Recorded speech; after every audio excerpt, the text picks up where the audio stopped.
And it's SliderCuts. S to the L to the I to the D to the E to the R to the cuts. Am I doing alright? My name is Mark Maciver. I own the brand and the business SliderCuts. Essentially, I'm a barber, but a bit more than that because I'm also an author. I've written a book called Shaping Up Culture. I give talks on business. I mentor young people and small businesses, teaching them how to grow. And I do talks generally about business and you could say personal development. The working day will be I wake up about 3 a.m., head out, jump on my bike, come to work, be cutting hair back to back, probably from about 5 a.m. till around anything from 6 to 8:30 p.m. A day in my life, it just revolves around me working, whether it's cutting hair, interviews, making content, writing something, and my children. You know, that's what my day kind of like looks like. What keeps me going is simply discipline. People always ask, what's my motivation? What keeps me going? And I just say, it's just discipline.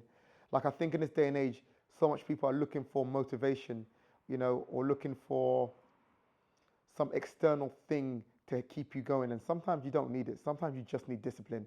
You know, and discipline is just doing what you're supposed to do because you're supposed to. It doesn't really matter about how you're feeling. You know, people will say, you know, do you never wake up and be tired? Of course. Part of the reason why my schedule is the way it is because it works. And it means that even as a busy entrepreneur, my children are never going to say, oh, my dad was never around. My wife always says it.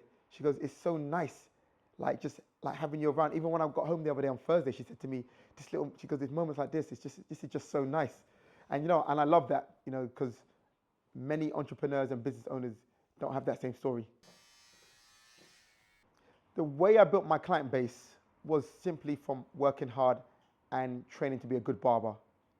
Many people do ask me, how did you get, you know, this person and that person? And they're talking about celebrities, you know, Anthony Joshua, Stormzy, Dizzy Rascal, Reggie Yates, you know, Tinie Tempah, LeBron James. Some of these people I've cut, you know, on like LeBron James, I cut him like 3 times. He's not a regular client of mine. So some of the names I'm mentioning, they're not like regular clients, or they were regular clients at one stage. And do you know what? It's just from working hard. Like I never set out to have celebrity clients. Where I'm just working hard and I'm doing good haircuts and I'm putting out good haircuts, these people are seeing it. So basically I'm doing all the right things to draw and attract these people, but I'm not doing it to attract them. I'm doing it because it's good business. I always use the analogy of, you don't need to know you're baking a cake to bake something nice. You can have all the right ingredients and the right recipe right on the basis of just being like, oh, if I put flour, sugar, eggs, like I know this is going to create something nice. And you might not know you're baking a cake, but end up producing a cake. And I've always said that about my career, where it was like, I didn't know what I was baking, but I had all the right ingredients and the right recipes and I was doing all of those things there, which would create this, right? This brand, this business would attract these type of people. But my goal wasn't because I was like, I need to attract that type of person, but they are human beings. So Anthony Joshua just wants a good haircut. You know, he's not looking for all the glitz and glamour. He's not looking for a celebrity barber or anything like that. He's just looking for a good haircut. When you're cutting celebrities, trust is a big thing, especially if you're going to be doing call-outs, going to their house and so on.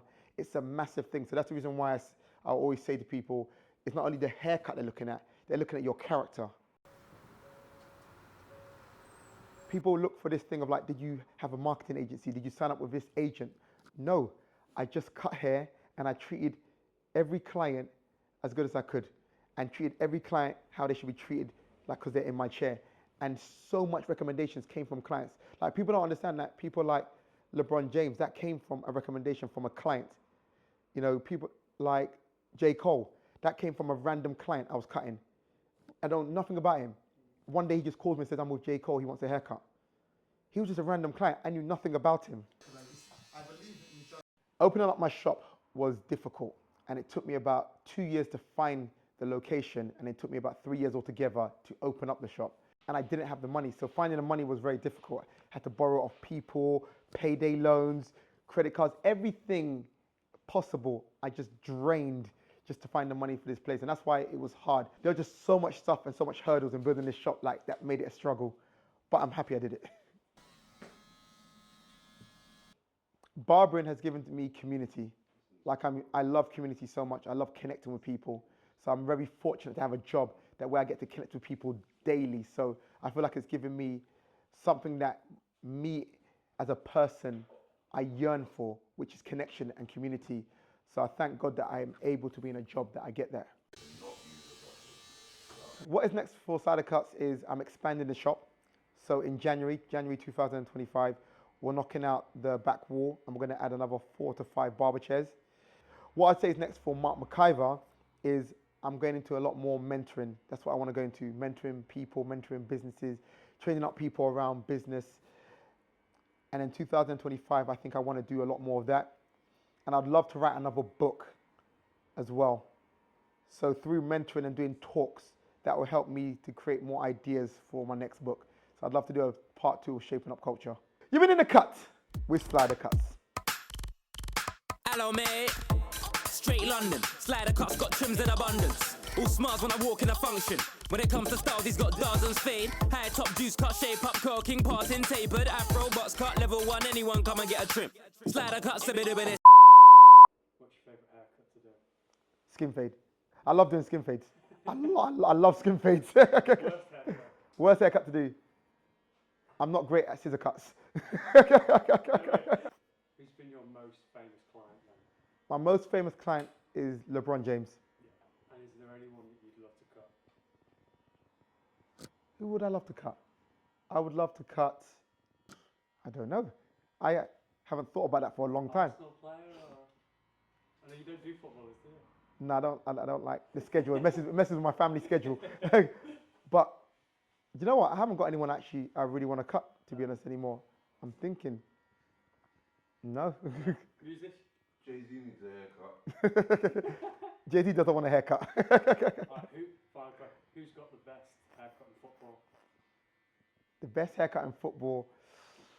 Do you know what? I got to say, Saliba has a good haircut. William Saliba gets good haircuts. And I think HD Cuts and Smokey Barbers, they cut his hair. He gets really good haircuts. Who else is there? That's the one that's come to my head. Somerville at West Ham, he always has press. He's got like the braid look out, shape. Right. Yeah, I don't watch other teams. I'm an Arsenal fan.